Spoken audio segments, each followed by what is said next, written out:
This is where theology meets the real world. This is So What About Us? A podcast about tackling real-life problems through the lens of Scripture, learning how to apply God's Word to every single area of life. Because the Christian faith isn't just something we study, it's something we live. In this episode, Pastor Stephen touches on his time at the 53rd PCA General Assembly, and then dives into Mark 8, 1-21, from his sermon entitled, Feeding of the 4,000. And now, let's ask the question, so what about us? All right, well, welcome to So What About Us? This is an odd episode because this is being recorded on a Friday, and I have that beautiful, exhausted post-General Assembly glow about me. He does, in fact, listeners. I'm the only one who made it back last night.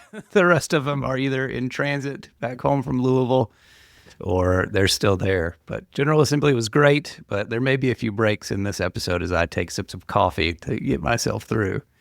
General Assembly was great. However, I do feel like I need to introduce myself in the official General Assembly way. So I'm talking into a microphone, and as I've been watching people talking to microphones all week, you have to say, Teaching Elder Stephen Clark, Georgia Foothills Presbytery.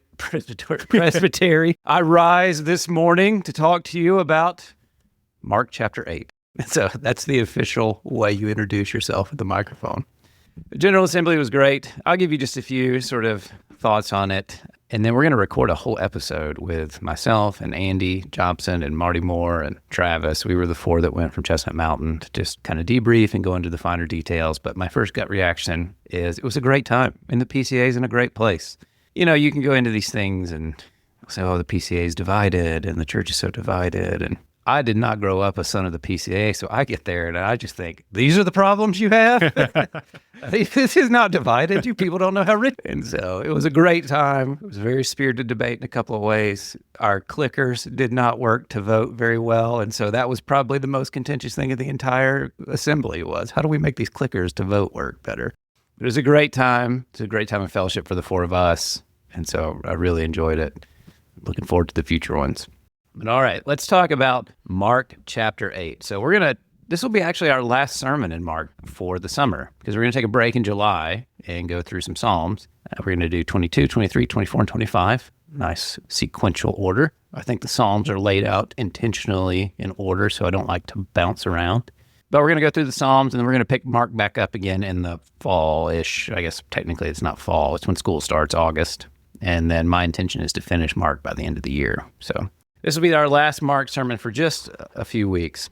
So Mark chapter 8, we're going to talk about the feeding of the 4,000. So Jesus has just met the Syrophoenician woman. He's just healed a deaf man. And this story is sort of a bookend to what are kind of Jesus's Gentile journeys. So he's been intentionally in these Gentile places, doing miracles, healing people. And this kind of, I think, continues that whole theme. It doesn't explicitly say all these people that he's about to feed are Gentiles, but I think that's an important part of understanding what he's doing.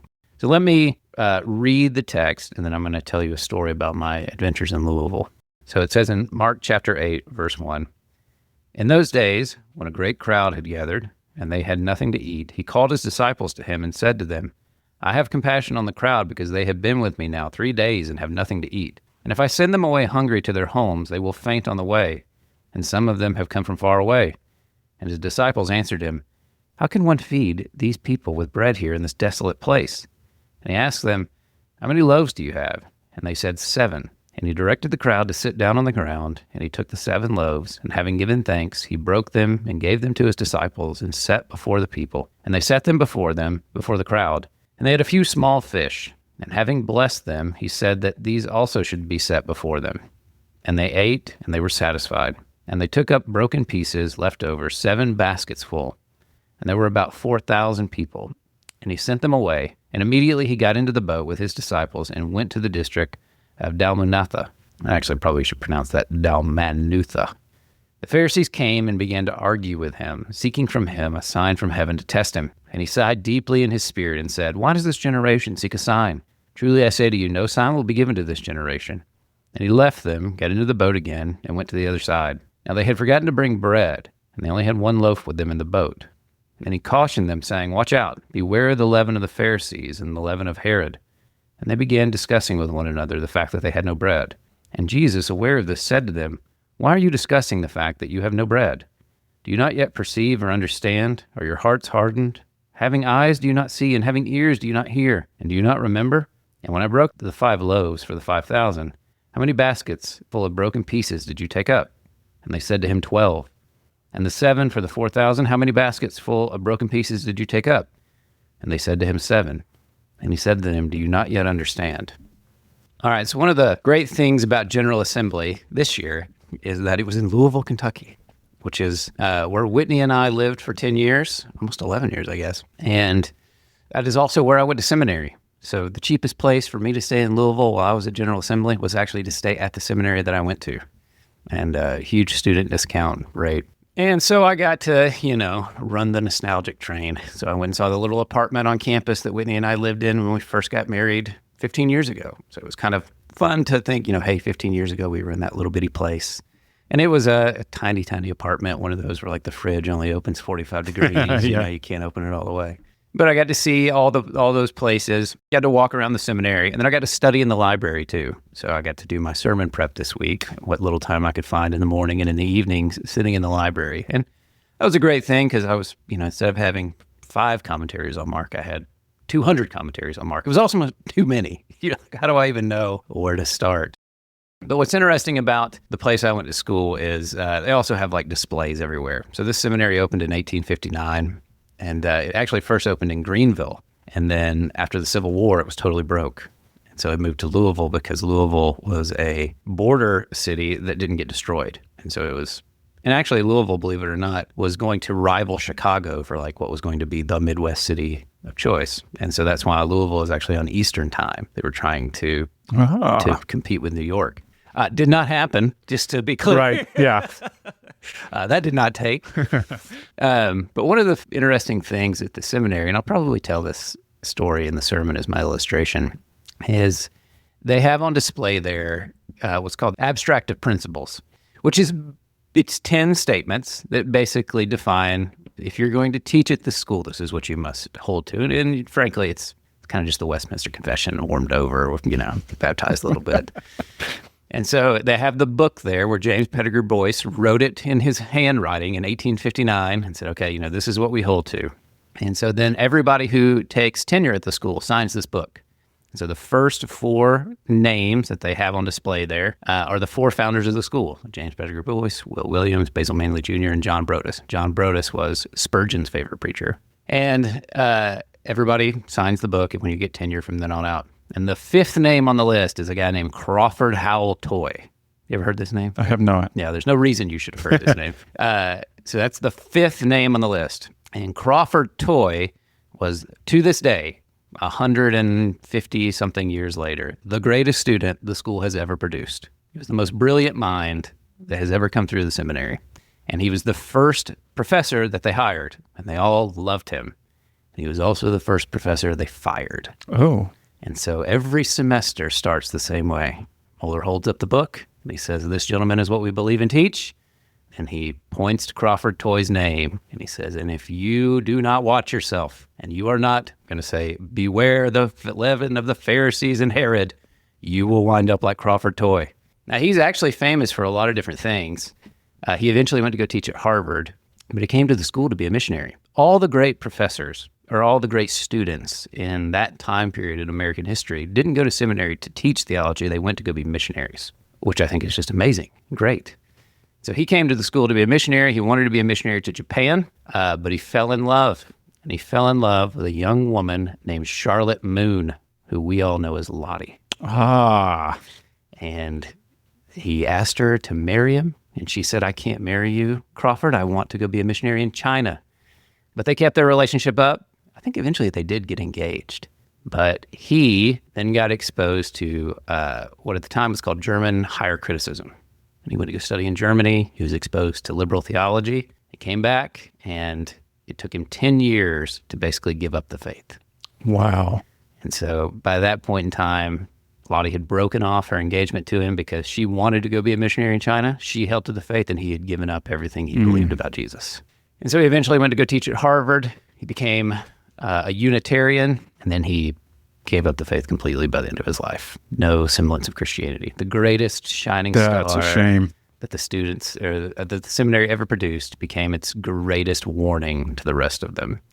And it was because he had given into the world, and he had seen everything through a worldly perspective, and it caused him to just give up everything that he claimed he believed about Jesus. So anyway, I tell that story because warnings are important. They're important in learning from history.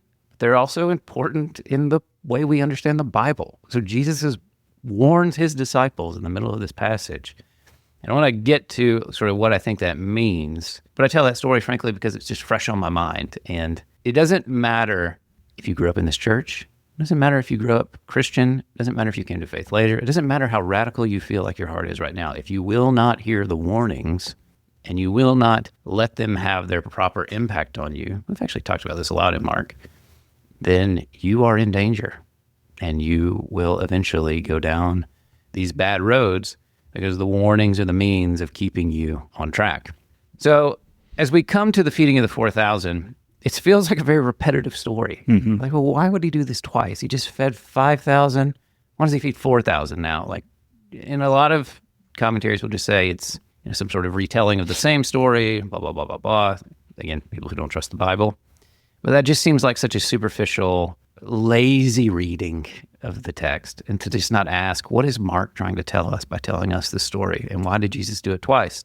And I think the answer is, it's because he's taking the miracles that he did for the Jewish people, and in this trip to the Gentiles, he's not just healing them, he's not just going to see the woman in Tyre, he's actually taking the exact same miracles and doing the exact same miracles for the Gentiles, because he is redefining for his own disciples and for us that he is the culmination of all those things in the Old Testament, and now the people of God are defined by faith in Jesus.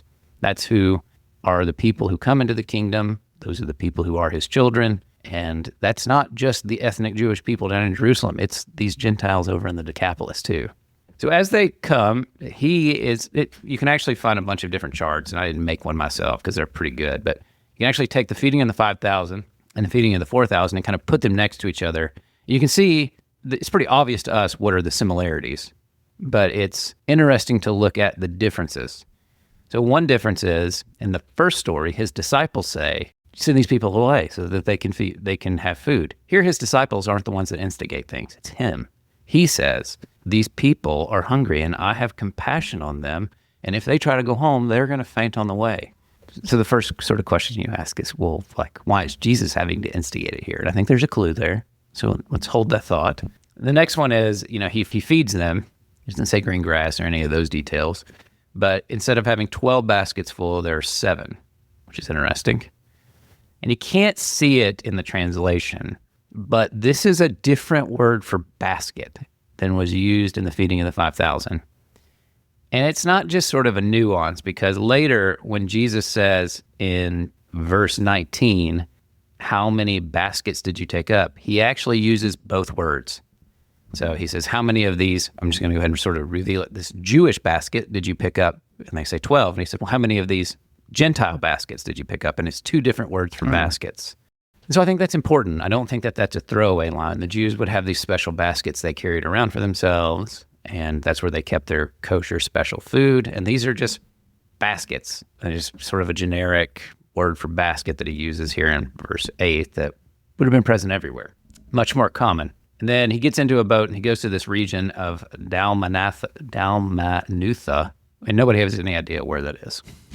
Absolutely no clue. And it doesn't matter, right? It's kind of just a detail. So I think the point, though, is, so why don't his disciples approach him? Well, it's because they're not thinking about these people like that. These are Gentiles. And however much they've seen him minister in places like Tyre and Sidon and already in the Decapolis, they're not thinking about these people. They're just not worried about them the way they were worried about their own kinsmen back in the feeding of the 5,000. The other thing, too, that's kind of very speculative, but I want it to be true so bad I can't stand it, is where do these crowds come from? Why are there crowds in the Decapolis? And it doesn't say this, but I really want to believe that it's because the last time he was here, he healed that demoniac, and he would not let him come with him. And he said, go tell everybody what the Lord has done for you and how he has had mercy on you. And I like to think that that man did his job. I like that. And that he went out and told everybody. And that when Jesus comes back to the Decapolis, they're like, this is the guy that healed the demoniac. This is the guy that healed the crazy man in the tombs. He's back. And so the crowds gather. Again, speculative, but man, I really want that to be true. And so when you look at this, I think what Jesus is intentionally doing is showing his disciples, I care. I have compassion on these people, just like I had compassion on those Jewish crowds. And I want to feed them. And even the word here that he uses when it says he gave thanks and blessed, or he blessed them, is the word that we use for Eucharist, which is not the same word that he used in the Jewish context. And so this is where we get like Eucharist, Eucharisto, basically the Lord's Supper type language. So I think Jesus is taking and he's intentionally porting over, hey, I'm going to feed these people just like I fed them. And the word 7 or the number 7 here, there's lots of speculation about like, well, does that have some symbolic meaning? And, you can try to like use it to count nations somehow. So you can use the table of nations in Genesis. You can do some things with Daniel to try to Deuteronomy. get to 7. Yeah, you can try to get there. But I think it's just more about completeness. Like 7 is this number of whole, complete, perfect. We see it repeated in the Bible to try to indicate wholeness and completion. So I think he's picking up 7 baskets to say, my people are not complete without these people. This is now the fullness of who my people are. Yeah, I acknowledge that like the 12 tribes and the 12 baskets and the 12 disciples, I'm forming a new Israel that begins with, the Jewish people. I am the Jewish Messiah. Jesus is Jewish, but his people are now Gentile inclusive, and it's not perfect without them. So again, I can't prove that, but that's how I think 7 should be understood there. And then it says he gets in a boat. This is very interesting. He gets in a boat and he leaves with his disciples. He goes to this district of Dalmanutha, and the Pharisees come and begin to argue with him. And it says they were seeking from him a sign from heaven to test him. I think there's so many overtones of the Old Testament in this, and draw out. I wrote down at least 5 passages where the people test him. And in this little section, I just think there's so much. As he is feeding the Gentiles, he is condemning the Pharisees. They want to test him, just like the people of Israel tested God in the wilderness.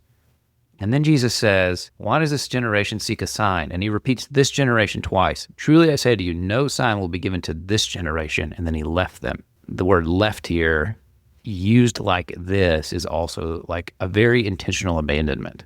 And so this is what they will say his disciples do to him in the garden later. They leave him. But this generation also evokes this idea that like the generation of the wilderness that tested God will not see the promised land, and he's going to let them die in the wilderness. So I think what he's saying to them is, because you have rejected me, I have rejected you. And this generation, meaning these people, like the Pharisees, will not see the real promised land. They will die in the wilderness in their sins. And as Hebrews says, their corpses will rot in the wilderness. Kevin DeYoung preached the opening sermon of General Assembly, and it was kind of one of these things where it's like his sermon was so good in terms of like, I want to use that I'm going to feel like I'm ripping it off. So I'm giving him all the credit right here. But he said, the way he used the word test, I thought was just brilliant. So he said, when I give a test to my seminary students, that is me giving them a test, and I get to decide if they pass. And their job is to impress me. And so I decide if they get an A or a B or a C, or if this is worthy enough to pass my class because I have tested them. And so when they test Jesus here, they're basically saying, we're going to decide if we you are pass. the standard. Right, yeah. We're in charge here, and we'll determine if you pass the test. And DeYoung's sermon was on the bronze serpent, and it was so good. It was beautiful. You should find a way to go listen to it. It was really, really great. I thought that's so true of what the Pharisees are doing to Jesus here. Basically saying, you show us what you've got, and we'll decide if we trust you. And as I was driving up, Andy Jobson and I drove up to Louisville together, and he was driving and I was reading, I'm thinking about the sermon a little bit. And I said to him, isn't it odd that like he just finished healing people, raising the dead, healing the deaf and the mute, feeding 4,000 people, and the Pharisees say to him, "We would like a sign, sir." Yeah. But he doesn't give them one. And, one interesting thing that I think Strauss draws out in his commentary is that compassion on hurting people always draws out a miracle from Jesus, and a demand for a sign just gets shut down. Right? He will do miracles, but it's not, so that you will determine whether he's God or not. It's he has compassion on his people, and he goes out and he heals them. So I think this is a great moving towards the Gentiles, a condemning of the Pharisees and saying, it's not people like the Pharisees who are my people. It's people who have faith in me, and you're going to find that in places like Gentile crowds. And it's not just Gentiles, but it's definitely there too. These people are marked out by how they believe in Jesus, not whether they keep the law like the Pharisees. And so then he leaves, which is so interesting. The only reason he seems, at least in Mark's gospel, to have gone to Dalmanutha is to fight with the Pharisees and leave. Which I think I've found this to be true at General Assembly. Like, there is some good value in who disagrees with you and marking your own self out as this is true, and those people are not true, and they're rejecting me. So Jesus seems to get in a boat just to show his disciples, those Gentiles people that I fed, those are my kinds of people. These people that we just saw, not my people. Yeah. And so I thought that's interesting that he just gets right back in the boat and leaves. His only mission there was to be rejected. It should be encouraging to us sometimes, I think, too, that if people reject you, your message, this would be encouraging for missionaries that, Jesus got in a boat, went to a strange place only to be rejected, get in a boat and leave. And that wasn't a failure. That was part of the plan. So as they're back in this boat, though, the disciples have forgotten to bring bread, and they only have one loaf with them in the boat. And there's lots of clever speculation, like only one loaf in the boat, only one Jesus in the boat. Is Jesus the bread of life? Maybe that's true. That's kind of fun to think about, but that seems a bit of a stretch symbolically for me to think that Mark's readers would have really picked up on that kind of hint. Maybe. There's any caution in them saying, watch out, beware the leaven of the Pharisees. When Jesus tells the Pharisees, truly I say to you, no sign will be given to this generation, that's how we bring that phrase over in English. In Greek, it's actually a curse formula. So what he says in Greek is, may it be so to me if I ever give you a sign. And this is a Hebraic way of saying, basically, may God kill me if I ever give you a sign. So it's a curse formula that he uses. And we don't really have a way to translate this in English except to say something like, truly I say to you, no sign will be given to this generation. But he's actually using this very intentional curse formula in a very strong way that I think evokes like covenant overtones to these Pharisees, because this is how they would have cut a covenant with each other, with God. If I break this covenant, may the Lord make me like these animals that we split apart, this sort of thing. So he says to them, watch out, beware the leaven of the Pharisees and the leaven of Herod. Now, I think what he means there, and nobody really knows, well, what is the leaven of the Pharisees and the leaven of Herod? But I think you can go back and you can read the context clues and say what it really means is something like, the Pharisees thought they deserved bread. Herod thought he had enough of it. Yeah. So Herod is so worried about the world, or he's not worried about the world because he's so full of bread. So this is kind of the dangers of richness and all those things. And, he just found John the Baptist interesting. Wasn't worried about him. He was just so full of this world that he couldn't see the truth in front of him. And the Pharisees are equally as worried about this world, but in a much different way, in the sense of they say, well, we'll be so perfect in this world, God will come change this world in exactly the way we want this world changed. And so the leaven of the Pharisees is this idea that we're going to act so good that we deserve bread, and Herod's is, well, I already have all the bread I need. And these are kind of the two dangers of the world. So basically worldliness and legalism. Yeah, I think that's exactly right. Okay. Yeah. Which are surprisingly not that far apart. No. You think about those things like they're two opposite things, but they're really not. It's just two ways of manipulating God or ignoring him completely. And so I think he's warning them against both of these things. And the way this is sort of phrased, this isn't the only thing he says to them. This is kind of the culmination of his teaching. So there's some like nuances in the way it's written that leads you to believe he was giving them sort of a lecture or teaching them, and this is kind of like the main point, so to speak. And then it says, and they began discussing with one another the fact they had no bread. So they don't have bread. He teaches them, and then they immediately start talking about not having bread. And I think the point there is that he has just given them this lecture and this warning and this thing that should probably make them like have goosebumps, right? I don't want to be like the Pharisees or Herod.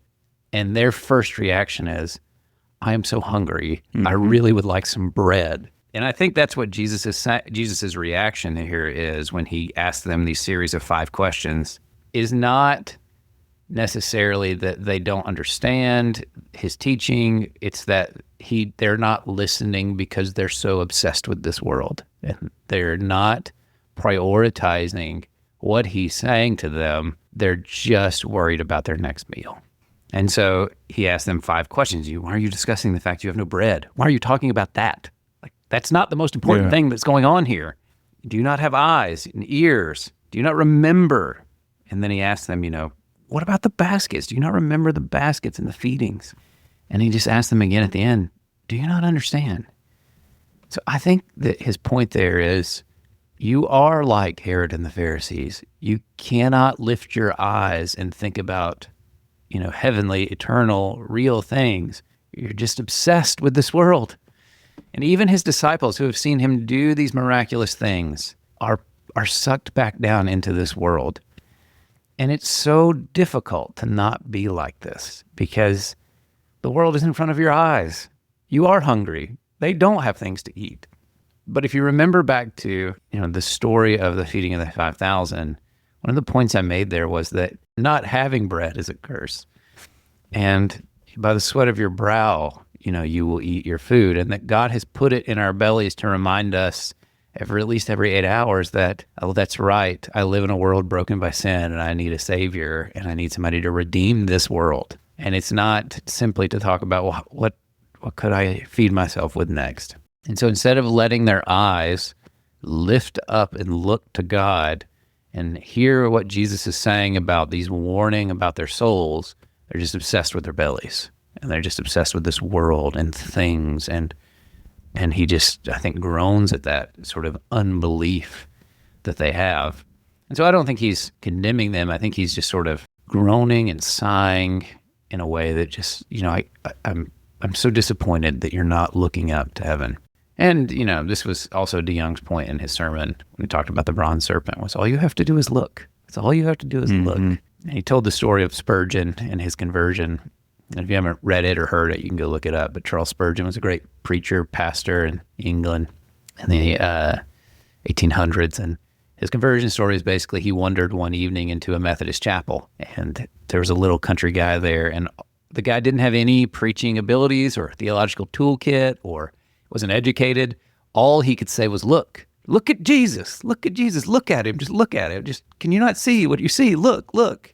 And he said, he was just stunned by the idea that all he had to do was look. All he had to do. Well, do you have any questions? Any other things I'm missing that jump out at you? No, definitely nothing that you're missing. Just a couple of things. So Jesus sighs here, and he had previously sighed healing the mute and deaf man, yes. But if I remember right, those are 2 different Greek words for sigh. The former one seems to come from Jesus's humanity.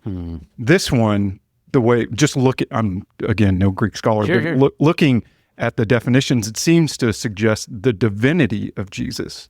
That it's a different type of sighing in his spirit. Yeah, the 2 of these. I don't have my Greek New Testament with me, but I think you're right.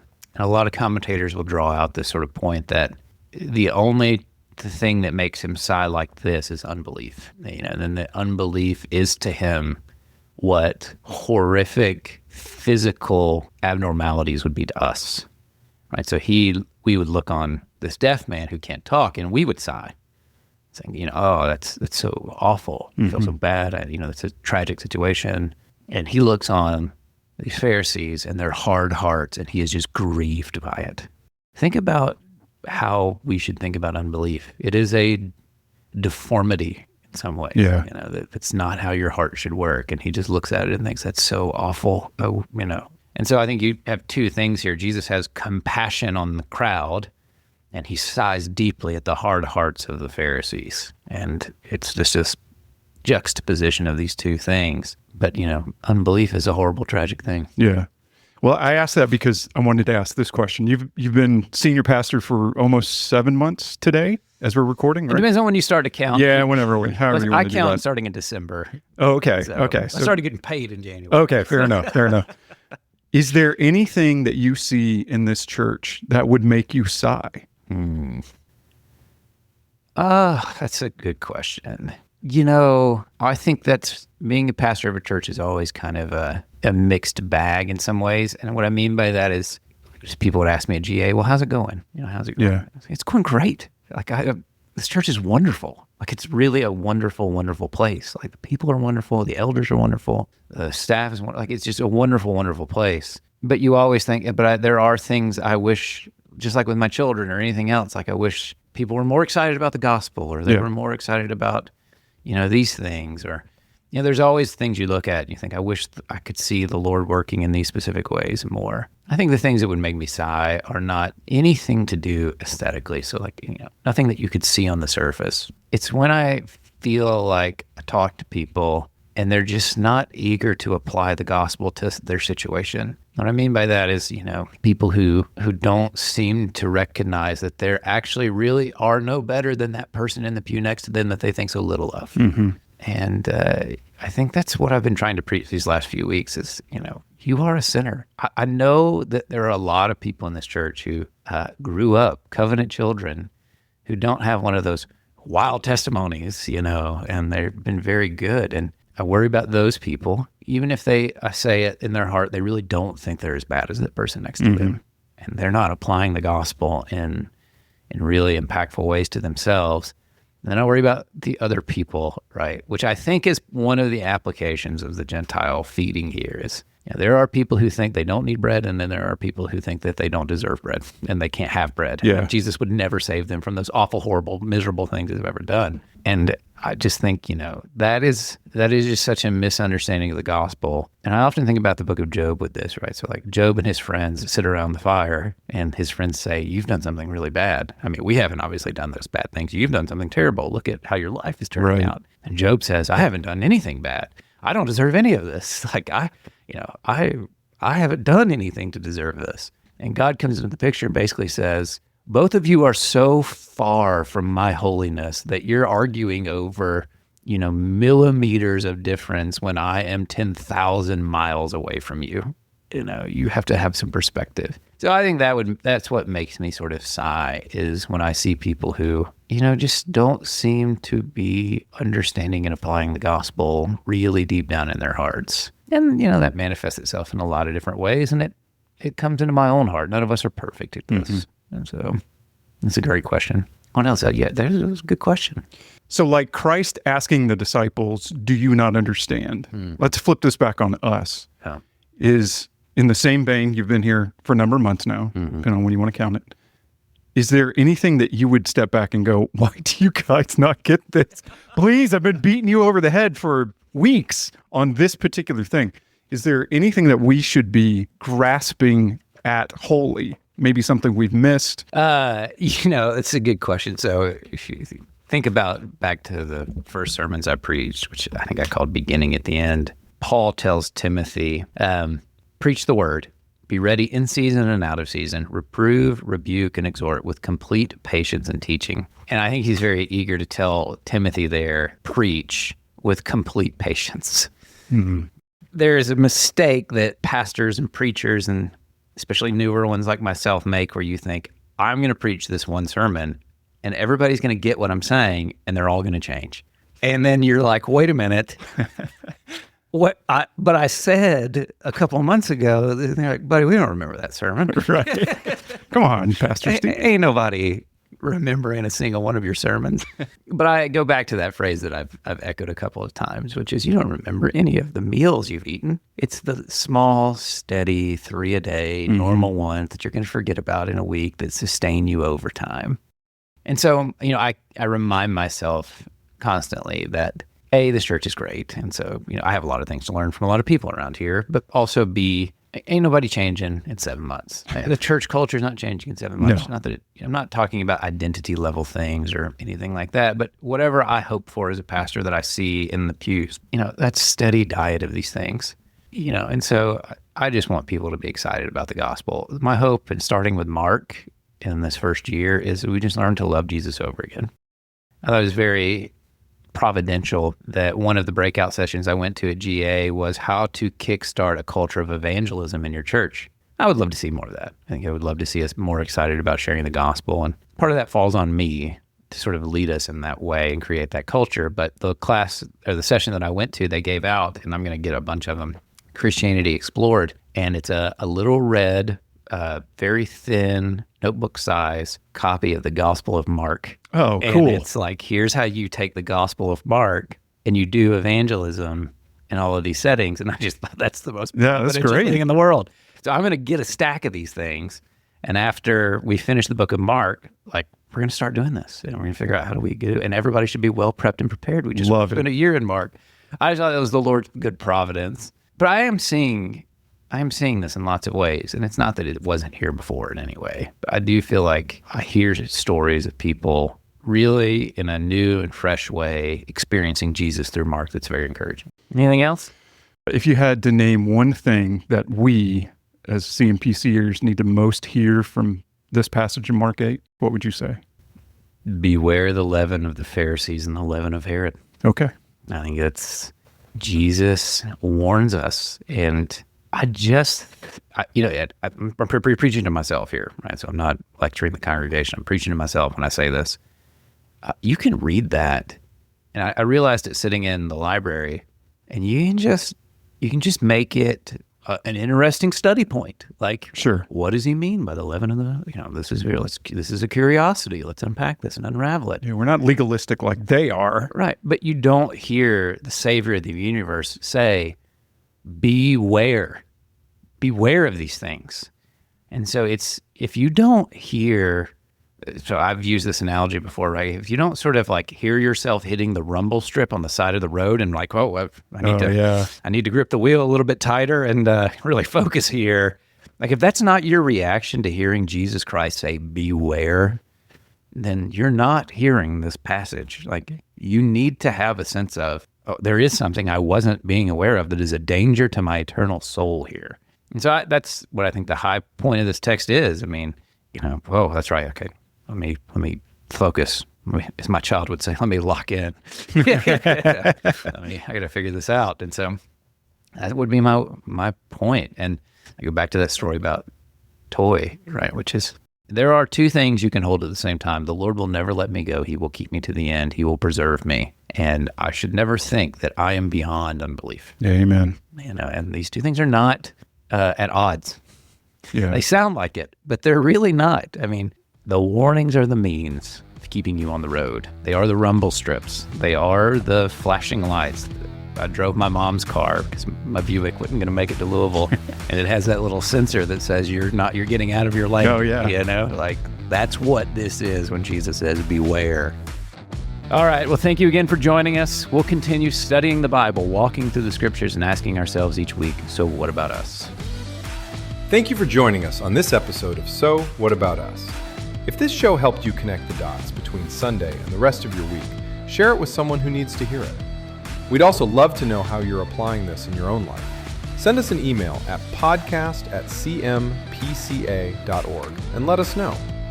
Until next week, remember that Scripture isn't just asking, what about them? It's asking, what about us?